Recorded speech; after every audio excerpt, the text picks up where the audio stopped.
Munnar settlement காலனியில் பஞ்சாயத்து சாலையை கையேறியதாக புகார் எழுந்துள்ளது.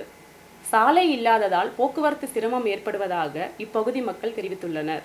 அதே நேரம் சாலையை தான் கையேறவில்லை என்று குற்றம் சாட்டப்பட்ட நபர் தெரிவித்துள்ளார். மூணார் செட்டில்மெண்ட் காலனியில் பஞ்சாயத்து சாலையை தனியார் நபர் கையேறியதாக பொதுமக்கள் புகார் தெரிவித்துள்ளனர். சாலை இல்லாததால் பள்ளிக்கூட குழந்தைகளுக்கு பள்ளிக்கூடம் செல்வதற்கும் பொதுமக்களுக்கு பல்வேறு இடங்களுக்கு செல்வதற்கும் சிரமம் ஏற்பட்டுள்ளது. சாலை இல்லாததால் அதிகமான தூரம் சுற்றி நடந்து செல்ல வேண்டிய நிலை ஏற்பட்டுள்ளதாக இப்பகுதி மக்கள் தெரிவித்துள்ளனர். எனக்கு ஒரு 6ஆம் கிளாஸ் படிக்கிற சின்ன பிள்ளை இருக்கு. அந்த பிள்ளைய நான் ஆட்டோ ஏற்றி போடணும்னா எஸ்ஏ காட்டேஜி கொண்டு போய் நான் ஸ்கூல் ட்ரிப் ஏற்றி விடணும். இங்கே கொண்டு வந்து ஆட்டோ ஸ்டாண்ட் இருந்துச்சுன்னு சொன்னால் எனக்கு இங்கனக்குள்ளேயே பிள்ளைய சேஃபாக நான் ஏற்றி விட்டுக்கலாம். இங்கனக்குள்ளே ஏற்ற முடியாத அளவுக்கு அந்த எல்லாத்தையும் தடசம் பண்ணி வச்சிருக்காப்புல.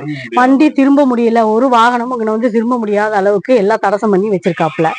அந்த பிள்ளைங்களுக்கு இப்போ உங்களுக்கே தெரியும், இந்த ஏரியாவில் ஃபுல்லாக ரிசோர்ட் ஆயிடுச்சு. ஹிந்திக்காரங்க வராங்க போகிறாங்க, என்னென்ன பிரச்சனை வந்துகிட்டு இருக்கு எல்லாம் தெரியும். இப்போ நாங்கள் பச்சை பிள்ளைகளை வச்சுட்டு இங்கே வந்து இவ்வளோ சௌகரியம் இருந்தும் நாங்கள் எதுக்கு போய் ரோட்டில் போய் இது பண்ணணும்?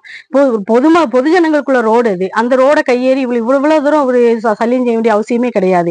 யாராவது ஆம்பளை கேட்டா அவங்க வைஃபை வச்சு விளக்குமாறல் அடிப்பேன், செருப்பால் அடிப்பேன் அப்படின்னு சொல்லிட்டு கெட்ட வார்த்தை பேசுனாங்கன்னு கேஸை கொடுத்துட்றாங்க. இப்படி ஒவ்வொரு சல்லியம் பண்ணிக்கிட்டு தான் அப்ப நாங்க வாழ்றதுக்கு என்னதான் எங்களுக்கு ஒரு இது தீர்மானம் எங்களுக்கு செய்யணும். குருசடிட்ட இறக்கி விட்டுறோம், அங்க இருந்து இங்க வரைக்கும் பிள்ளைகளை நடத்தி நாங்க கூட்டு வரதா இருக்கு. நாங்களாம் வேலைக்கு காலைல போனா சாயந்தரம் தான் வீட்டுக்கு வரோம். அப்ப அந்த பச்சை பிள்ளைங்க எப்படி ஒத்தையில பயந்து வருவாங்க? மிட்டத்துல இவ்வளவு இடம் இருந்துட்டும் நாங்க எதுக்கு குருசடிட்டு போய் வண்டி ஏற்றி விடணும்? இப்ப இது ஒரு கேள்விக்குறியாவே இருக்கு. இதுக்கு ஏதாவது ஒரு முடிவு எங்களுக்கு நல்ல ரீதியில செஞ்சு கொடுத்தா கூடுதல் உபகாரமா இருக்கும். அதே நேரம் பஞ்சாயத்து சாலையை தான் கையேறவில்லை என்றும் தன் வீட்டின் முன்பகுதியில் சமூக விரோத செயல்கள் நடத்தப்பட்டு வருவதாகவும் இதனால் தான் இந்த பகுதியை மறைத்ததாக இப்பகுதியை சேர்ந்த நபர் தெரிவித்துள்ளார். மூணார் காலனியில் லட்சம் காலனியில் 7ஆம் வார்டில் நான் குடும்ப ஃபேமிலியோட தங்கி வர்றேன்.